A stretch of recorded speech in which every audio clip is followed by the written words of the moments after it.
Don't worry, we understood. Welcome back to another episode of Explicitly Unbiased, everybody. I'm Kaleb. He's Gerardo. Fresh off the IR, give him a little bit of a break, but we'll keep it moving. As he said, week 15. The slate is come and gone Thursday, Sunday, Monday. We'll give our picks for next week, week 16. A lot of divisions that could be wrapped up, a lot of playoffs that could be wrapped up. And then a lot of college football stuff went on in the past week or so. Sherone Moore obviously got canned out of Michigan. One of the biggest jobs in college football is now open, much like he tried to open himself with butter knives.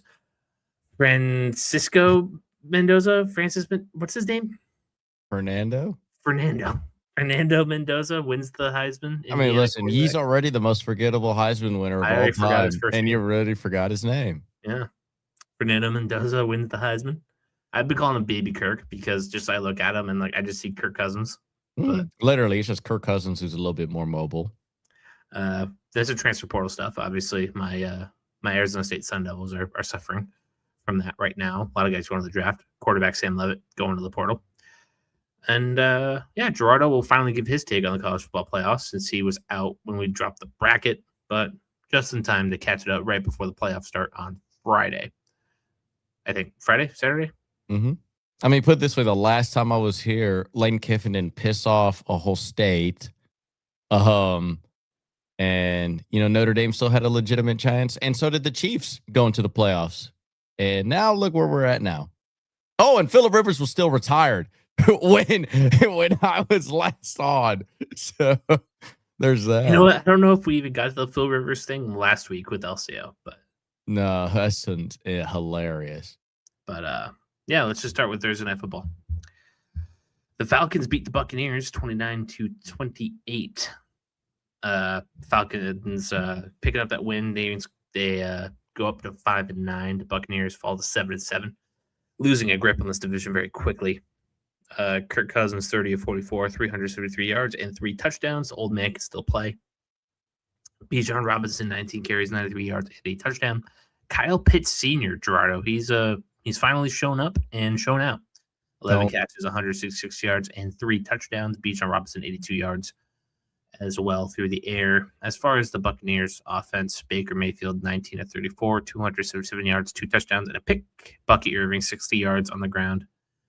Sean Tucker with a touchdown as well. Mike Evans is also back, 6 catches, 132 yards. Emeka Egbuka, 4 catches, 64 yards. Chris Godwin, 4, 20, and 1. But yeah, Falcons beat the Bucs. I have a little bit of a gripe with this game. One, it was going into my fantasy football playoffs. My cousin had Kyle Pitts on his team. Kyle Pitts, notorious, under double-digit point guy, gets 45 points. I look at my phone and I'm like, oh, Bijan Robinson had 30 points. Appreciate that. And I'm like, why am I losing by? Why does it say I have a 30% chance of winning? Well, Kyle Pitts decided to be the first-round pick that he always was. And I lost this week, and I'm not going to the playoffs anymore in fantasy football thanks to Kyle. I got eliminated round 1 myself. So, anyways, I would say the Buccaneers are not that worried because of another game that happened this week within the division. But the Bucs have been playing like shit lately.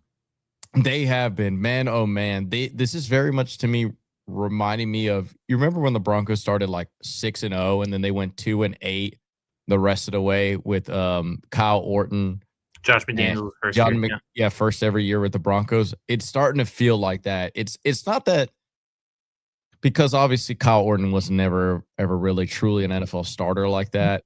It's not questioning Baker Mayfield. I think it's just the other parts of the aspects of the team. The Buccaneers defense isn't really that taunted. I mean, your best wide receiver is a rookie, so you're going to have growing pains there. Your running game had been injured most of the season. So it is what it is for the Bucs. I mean, whoever wins this division, who cares? You're getting bounced out of the playoffs in the first round, more than likely so. But it is, I think all the other aspects outside of quarterback have really came down, really caught up to the rest of the league of the Bucs. They just kind of been exposed on that point. Nobody really truly believed they were championship contenders, The only thing that you really saw was like if this run that Baker was going on, he was arguably an MVP because he's doing so much with. Dude, the second you threw expectations on Baker Mayfield, like it just went to shit so quickly. Well, it was just more like his team just couldn't come up to his level of talent. Like he's literally the rhyme and reason for all their wins. He also got hurt. He's also playing banged up pretty good, but yeah, I haven't enjoyed what I've seen out of him this last run. I mean, when was the last 1934, 277 yards? I'm not super impressed with that. Against the Saints, 14-30, 1 touchdown, 1 pick.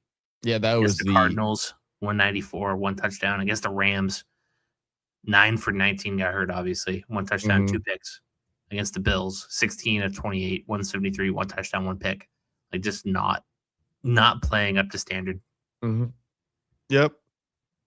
But and if he's not playing well, you already know the team is not going to step up. Or like and their offense has the only excuse I have for that too is also Mike Evans completely fell off a map this year. Like he's done. Like that dude's not playing football next year or shouldn't. But he played well this week. 6 catches, 132 yards.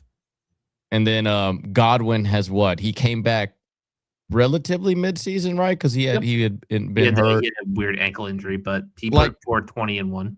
Put it this way: if Ibuka wasn't a stud right off the rip, they probably wasn't. He got hurt too. Yeah, so I don't think like if he wasn't a stud off the rip, I think we probably would have seen this team a lot sooner than later.